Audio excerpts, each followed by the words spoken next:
General Nealon probably said it best. The team that makes the fewest mistakes will win.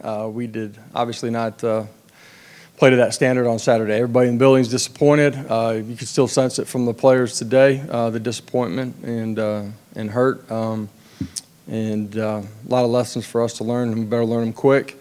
At the same time, those lessons got to carry forward, but we got to watch this one too. We got a really good opponent coming into Neyland this Saturday. It's a football team that's won a bunch of games over the last couple of years, experienced, have playmakers. They're big, strong, physical on the line of scrimmage, both sides of the ball too. So be a really good test. I'll open it up. Coach, you mentioned disappointment in the building from the players and staff. Do you think a large part of that stems from just looking at knowing how many self-inflicted wounds there were, how many mistakes? Yeah, you look at offensively in particular. We total self-inflicted wounds. That can be penalties. That can be unforced errors. It can be communication. Our percentage is way too high. It was on Saturday, and it really was the week before too. And so, that's why you move the ball at times, but you don't have very many points. And we got to clean that up. You can't beat yourself. To the back, Sam, and then Adam. Is there anything that you can do in practice to help kind of prevent those self-inflicted wounds, especially the penalties, or is it kind of just a reset, refocus, and a focus on the discipline? Well, I do think you can't let one play affect another. That certainly happened during the course of the first half in particular. The communication things just, it can't transpire that way. And, that's us coaches being better. It's players being better. It's better up front. And at the end of the day, we got to find a solution to it. And, I told the players this today too. It's not the big things, and those are big things, don't get me wrong, but it's the subtle details in everything that we're doing. And, everybody can't take their turn of being off. And we got to become a unit that plays 11 together all of the time, defensively too, in particular in the first half. But we're fully capable. We need to take a step forward quickly. Just a couple questions on the Gerald Mincy situation. He didn't play on offense the other night. Was that punishment for the citation Thursday? Yeah, we just decided not to play him on the offensive side of the ball. And why did he play on special teams? But we just made that decision. Will he be available to play on Saturday? Yeah, we got a long week here. We'll go through the week. Was Dylan Sampson available to play? He did not. He was. He's been a little bit nicked up, but he was available. Had plans of, having him in the rotation. And I think on both sides of the football, the flow of the game, in particular in the first half, probably we didn't rotate the way we anticipated going into the football game, and probably as much as we needed to, too. And how did you assess the offensive line when you went back and watched the tape? At the end of the day, just not as consistent as we need them to be. And that's really the entire offensive unit. I thought the wide receivers took a step in the right direction, from how they had performed the previous weeks. But collectively as a group, just not as consistent as you need to be to go on the road, to play a good team, and be able to move the football and ultimately score points. Like the self-inflicted wounds, that goes into how you're scoring in the red zone too. And it's not a game of unlimited opportunities. You got to maximize them. You can't put yourself in first and 20 and try to play ball. Yeah, defensively on third down, were they doing anything to cause you guys problems with shifts and movements? Was it bad communication? Was it just simple physical execution? I'm just talking about third down in general. They had a bunch of third and mediums and third and longs. They did early. We had him in some third and long situations too. And our games, he was able to get outside of the pocket where we don't keep a contain on it. We don't match things on the back end, give up 2 routes on the sideline. When we're sitting in a hard corner, we should be all over that. So, a little bit of the run fits. Guys are not completely out of their gap, but their eyes are caught in the wrong spot for a split second. They're a step and a half behind, and you give up a vertical seam. Coach, when you went back and watched, how did you assess Joe's play, good, bad, otherwise? There's some real positives, the efficiency, the communication, handling all that. We have to be better. He's got to be better, and the guys up front got to be better too, and some of our skill guys as well.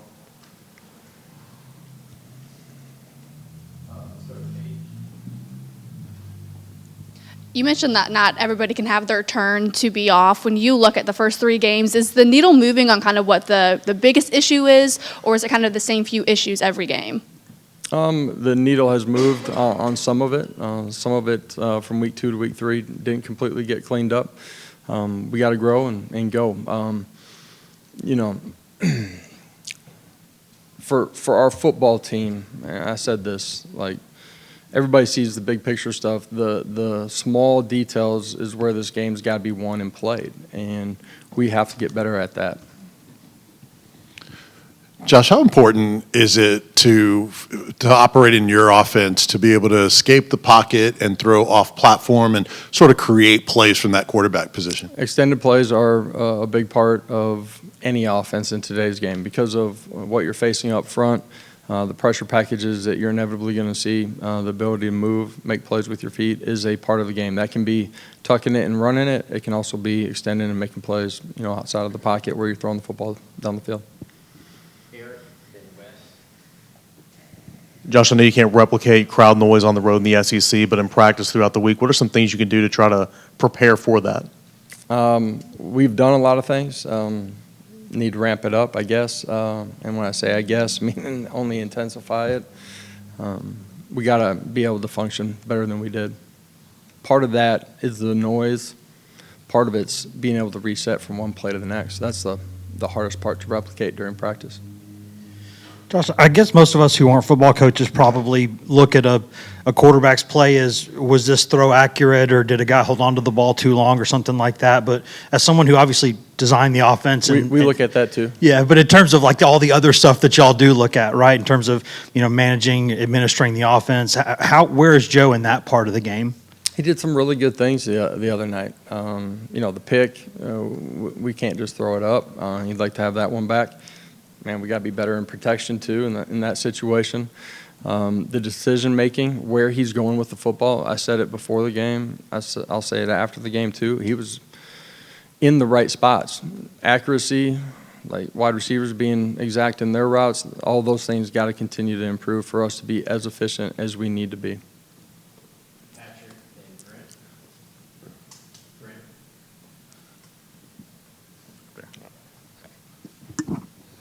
Josh, on the short yardage stuff offensively, I know that was a point of emphasis heading into last year. You guys were good. You've had some opportunities in all 3 games in 4th and short, and it's not gone well at all. What do you look at there? What's kind of happening in 4th and short? Yeah, some of those scenarios are different as far as what happens. A lot of it, we internally, we have to execute what we're doing.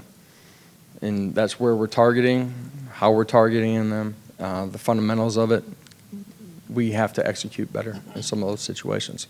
Some of those things we've practiced those exact looks. And at the end of the day, coaches and players, we got to get to where we need to be. You have to execute on 3rd down. 3rd and short should be a situation where you're picking it up, 90% of the time. And we got to be better in those situations. Early in the week, but what does UTSA look like on film and in your studies, and how different are they offensively from one quarterback to the next? They play 2. Yeah, I haven't studied a ton of them on the offensive side of the football. I have watched them, in recent history. The quarterback that is their starting quarterback is a special player. It's a football team that's won 2 back-to-back conference championships. They've won 10-plus games the last 2 years. They've lost a couple of close ones this year, but they're a really good football team. They play extremely hard. They play with really good fundamentals. They make you beat them. This is a really good football team that's coming in Neyland on Saturday. It feels like you guys are moving it between the 20s, putting up quite a bit of yardage, but failing to get into the end zone. What do you think's holding you back? And then once you went back and watched the film, what did you like out of what Ricky Gibson gave you the other night as a freshman? The efficiency in the red zone, the lack of it, and it's been a huge part of our success since we've gotten here, directly correlates to the self-inflicted wounds that I was talking about. That, like, you can't beat yourself. You're playing a good opponent. Like in a boxing match, they're gonna hit you once in a while. You got to hit back, but you can't just give them free rein. And when you put yourself in those types of situations, man, it's really difficult to overcome. That's true in the open field, but it's really difficult when the field starts restricting. We're capable of being better than we are. We got to get there quickly. Ricky went in the ball game. He's somebody that is continuing to gain trust from our coaching staff. He's athletic. He's done a good job on special teams. Got an opportunity to play some on Saturday night on defense. I said it to him today. We need him to grow quickly. After the game on Saturday, Brew McCoy said a loss like that can light a fire under the team. Have you seen that urgency since getting back from Gainesville? And we're just getting going in this week. The first thing is it better hurt and better matter. You could see that from our players yesterday and today. I think I said it earlier. At the same time, all those lessons got to move forward, but you also got to wash this one clean. You know what I mean? When our players come back later today, we got to move on to the next one. That'll be really important for us as a staff and as a program. Josh, you had talked the first couple of weeks about liking the tackling on the defensive side of things. Safe to say Saturday was kind of a surprise, and when you went back and watched, what led to the tackling issues? Yeah, defensively, there were a couple times where we got out of our gap. And when I say out of our gap, not that we're completely missing our gap, just we're behind. And so, a linebacker being a step behind allows that double team to be thicker, them to climb up on the second level, and you create a vertical seam. And when I talk about the game being played in margins, those are the subtle details that I'm talking about that happen on the defense side of the ball and the offensive side of the ball. It's not a complete wholesale change. We just have to be more efficient in what we're doing. The tackling issues, in particular in the first half, some poor fundamentals, and a couple times where the effort's not very good.